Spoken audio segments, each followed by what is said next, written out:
Volpe holds. Here's a pitch. Swing on, drive to left. Deep to left. Carry. Goodbye! Big G does it again! A two-run homer for Giancarlo Stanton. And the Yankees have a 5-3 lead here in the 10th inning.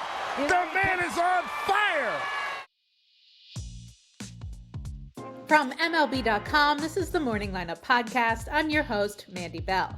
Today is Thursday, August 21st, and yesterday the Yankees flirted with a perfect game, saw the first player of the season reach 40 stolen bases, and hit another 5 home runs. All this happened while the Phillies put together one of the best performances in team history. We'll talk about all of this and much more, all in under 10 minutes. Let's get to it. Let's start with the Perfecto Watch. When a pitcher completes 5 perfect innings and the MLB scoreboard flashes the perfect game label across the top of the box score, you have to admit it's pretty exhilarating. I don't care which team you root for, when it comes to baseball immortality, you have to get excited. And when the Yankees rookie Cam Schlittler came back for the 6th inning, he was as locked in as ever. Here's the pitch to Gray. The pitch, breaking ball, swing on, fair ball, hit the first base, gobbled up by Ben Rice, flips to Schlittler for the out. 18 up, 18 down through 6. Alas, baseball history wasn't meant to be. Up the middle, and there you go. First base runner, first base hit, and Simpson's on leadoff single. But in just his 7th career Major League start, Schlittler retired the first 18 batters he faced and was the first Yankees rookie starter to be perfect through 6 innings since Fritz Peterson in 1966. So, as he was keeping the Rays off the scoreboard, the Yankees offense picked up right where it left off on Tuesday. Yeah, if there were any concerns that the bats were out of gas after hitting 9 home runs the night before, Trent Grisham made sure to eliminate that doubt in the first at-bat of the game.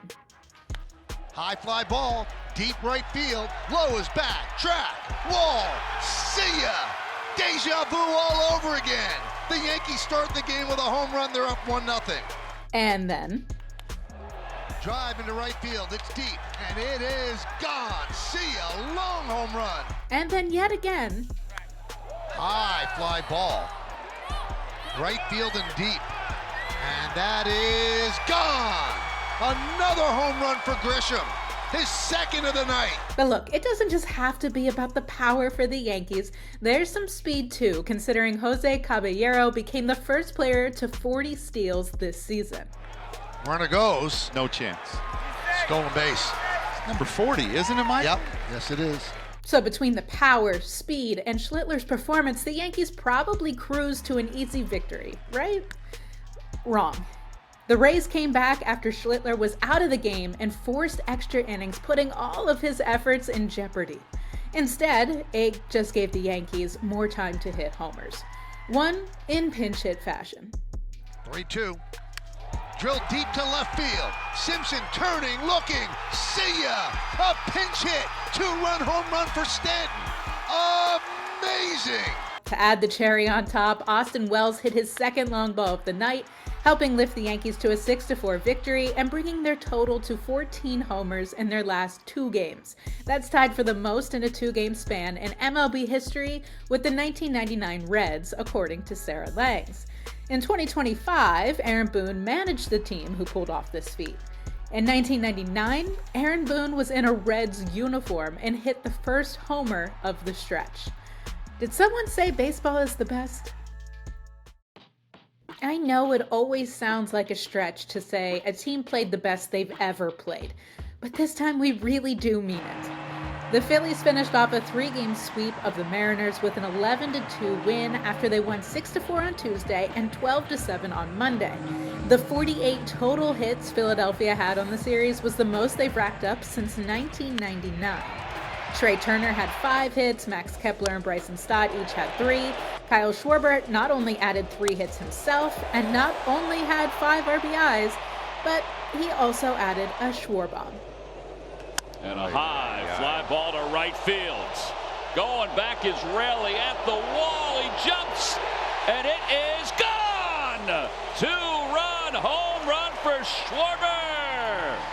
Schwarber's NL-leading 45th homer of the season was just one of the 48 hits for the Phillies this series, which ranks 6th most in any 3-game series in franchise history. But what's even crazier is it wasn't just the offense. While the hits kept coming, the Phillies pitching staff struck out the most batters in a 3-game series since at least 1900. Swing and a miss, that's 12 strikeouts. Ranger Suarez had 10 Ks on Monday, Christopher Sanchez had 12 on Tuesday, Jesús Luzardo added 12 more yesterday. All of this coming on the heels of placing Zach Wheeler on the IL due to a blood clot. Right now, nothing can slow Philadelphia down. Okay, does it get any better than seeing a family react to their loved one's first career hit, especially when it's a home run? More on that after the break. In the grand scheme of things, an 0-for-8 stretch in the majors is nothing. It happens to everyone, all the time, even the best of the best. But when you're a rookie getting your first taste of big league ball and desperately trying to prove that you belong, an 0-for-8 start feels endless. That was the case for Marlins infielder Maximo Acosta. Miami's number 25 prospect, as ranked by MLB Pipeline, wanted to get this weight off of his back. His family was in the crowd, patiently or impatiently, waiting for the big moment. He probably wanted to just stop thinking about it each time he stepped to the plate. It took until the 6th inning yesterday, but then... Maximo Acosta to center field! Numero uno! He's on the board! His first major league hit is a home run. Look at the sigh of relief. Look at the family. Immediately, the camera cut to his family in the stands, jumping up and down, hugging and high-fiving each other as Acosta made his way to first base. When the camera cut back to the now big leaguer, Acosta was shown celebrating like a little leaguer, rounding first, screaming while pointing his fingers above his head. Between this special moment and Sandy Alcantara's best start of the 2025 season, striking out 9 batters in 7 innings, the Marlins had plenty to celebrate in their 6-2 win over the Cardinals. Elsewhere around baseball, high drive, right field. Back goes Fernando at the wall. He leaps in, makes the catch. Oh, Nando up into the air, makes the catch at the wall.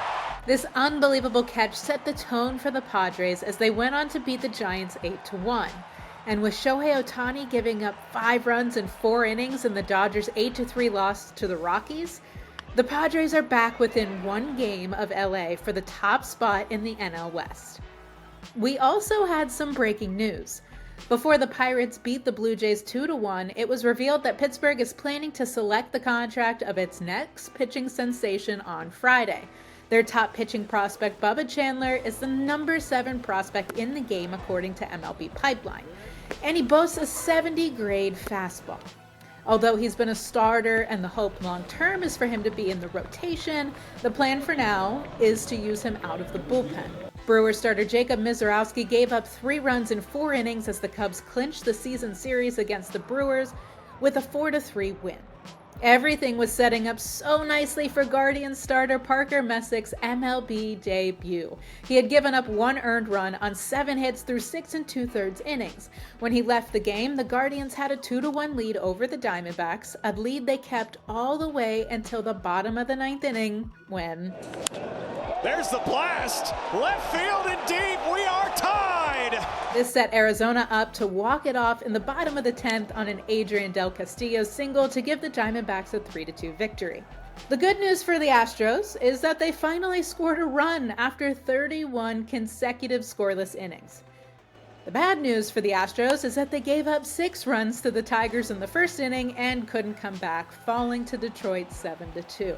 While the Mets lost 5-4 to the Nationals, they can breathe a sigh of relief for now as they hang on to sole possession of that last NL wildcard spot, since the Reds also fell to the Angels 2-1. To get caught up on the rest of yesterday's games, visit MLB.com. That's all for today's morning lineup. Anthony Castrovins will get you caught up to speed on all things baseball tomorrow. As always, please be sure to give us a rating and a review and share this episode with the baseball lovers in your life. Thanks for listening and have a great day.